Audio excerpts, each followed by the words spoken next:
Hi everyone, welcome back. I'm really glad you could be here today. Guess what I'm doing? That's right. I'm rebatching my previous soap, the Cacao. This is some of the cacao and milk, goat milk that I had already made up, and I'm mixing that with some just goat milk that I have frozen here. This is all from Coco the goat, which I introduced in a previous video. Anyway, I decided to just redo that, and I decided I'm not going to let that defeat me, right? There is no such thing as a defeat in soap. Because you always have another chance to fix it, to create something new and different. And that's what I'm going to do today. It is so humid here. I don't know what the weather's like where you are, but we're dealing with extreme heat. It's been raining for the last 3 days on and off, and with temperatures up in the 90s, the humidity here is just awful.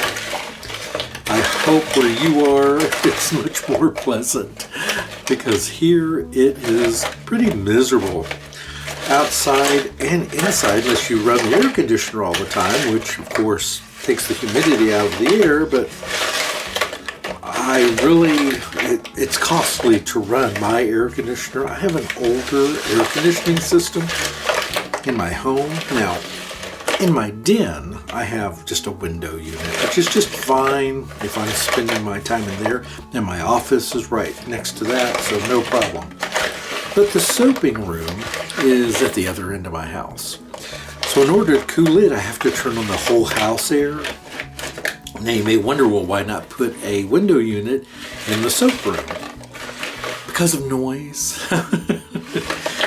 During filming, I would have to turn it off, and since that's most of the time I spend in the soaping room is when I'm filming, making soap like this, it just seemed kind of pointless. So what I tried to do is just make it through it.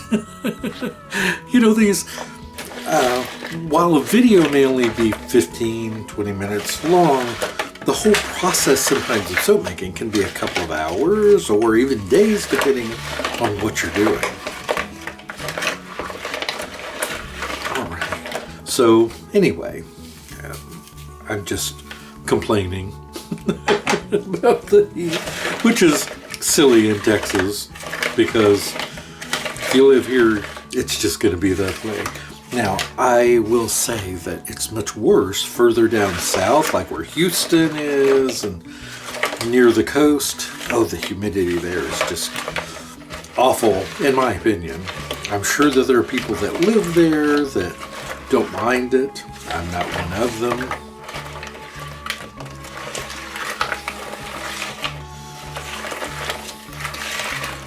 So I'm going to go ahead and get this all melted, and then we'll get on with putting our soap together.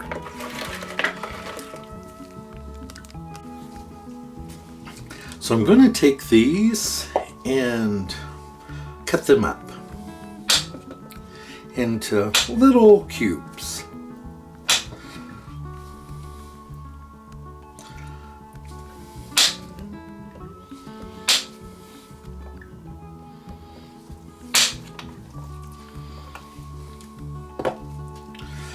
They're imperfect, but they will have a new life.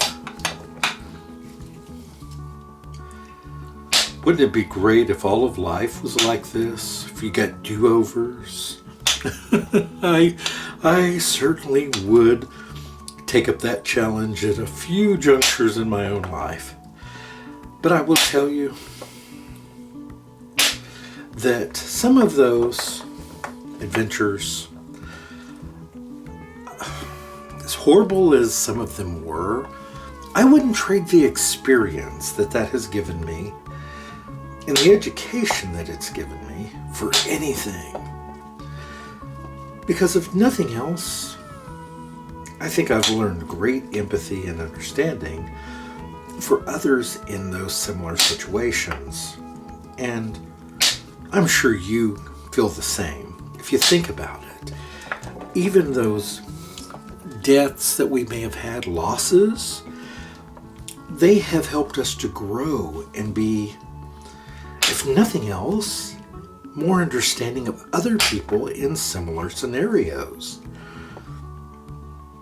Until you've lost a parent, as an example, you're not going to have the best understanding of what that's like for someone else who's lost a parent. I'm not saying you can't be sympathetic and empathetic without going through an experience, but I simply mean that you can be more effective, I believe, if you have gone through a situation. And you could go, write down the list of experiences, whether a person is an alcoholic or a recovering alcoholic, or a recovering addict, of, whatever the case may be. You're going to be a much better listener to someone else, and perhaps even an advisor to someone else going through the very same situation, right? Gosh, isn't that funny how I can go from talking about rebatching soap to something so obscure? Yeah, that's how this old guy's brain works. It just wanders around, and I share all that nonsense with you all. But anyway, what I'm trying to show here is that if something doesn't go quite right in soaping, just do it again. So now I'm going to mix in my cacao, goat milk into our oils.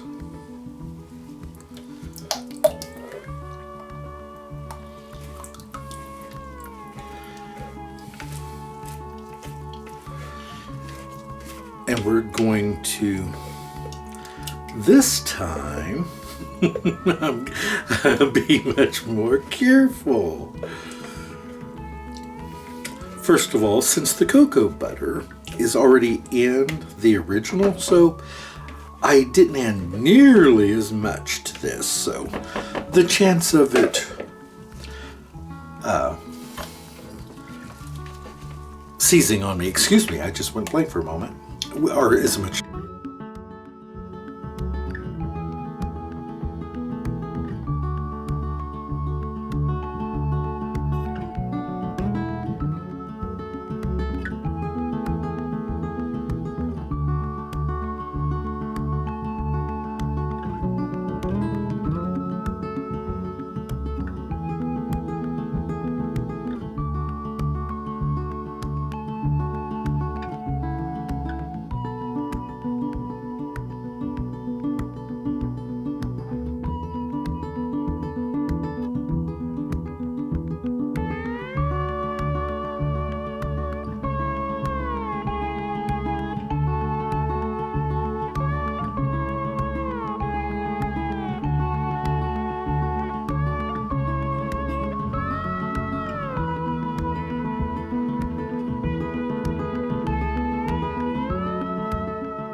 I'm not going to stir this anymore. Alright, so I have my two molds here with some of the embed in them. I'm going to start with that.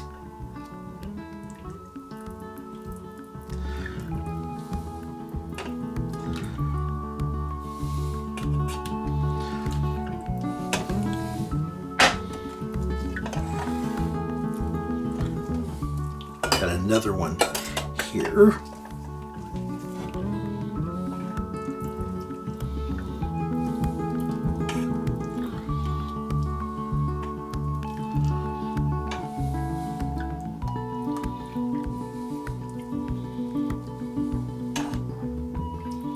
Now I'm going to let this just sit for a moment.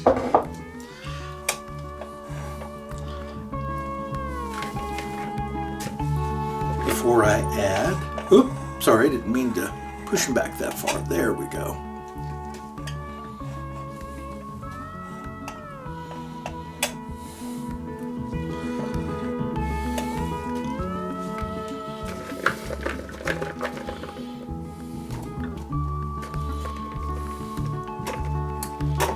Oop, dropped a few pieces there.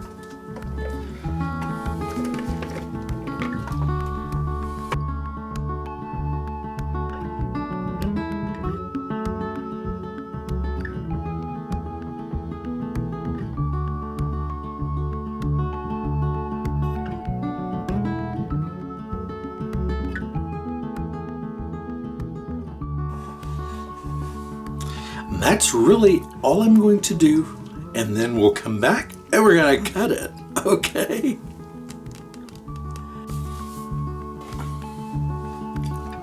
Okay, so I've decided I'm gonna make these extra chunky big bars. Anytime I do a rebatch of any type, I just feel the need to do it. I can't help it. It's just who I am.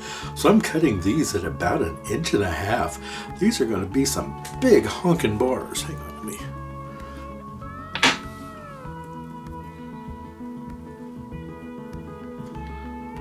There we go. Let me get a grip on this one. It's kind of in an awkward spot there. So, what do you think? It's one way to reuse them, isn't it? I like it. It's a big chunky bar for sure.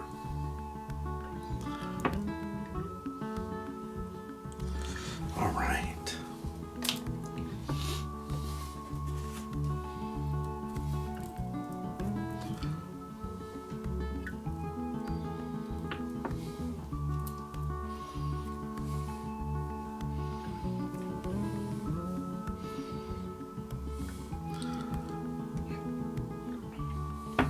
So, well, they're going to be pretty similar. They're all going to be a little different because of where the chunks fall, but similar. But I really think that I'm happy with them, but I'm not sure what I'm going to call them. They still smell very chocolatey, which I'm happy about. And in a way, I like it better because it kind of tamped it down just a bit where it's a little more tolerable, not so overwhelming chocolatey as it was when I first put all those cocoa nibs and the cocoa butter and the cacao essential oil. That was really super chocolatey. So then these pieces still are, and then the outer part's a little bit lighter. So that way you get a bit of balance. These are going to be big old bars, but how fun. Dessert in the tub or the shower.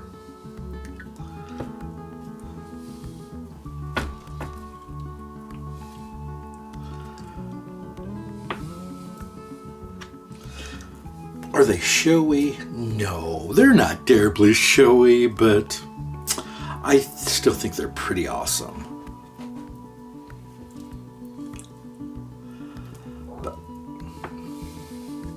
But these should last you quite a while because of the size of them.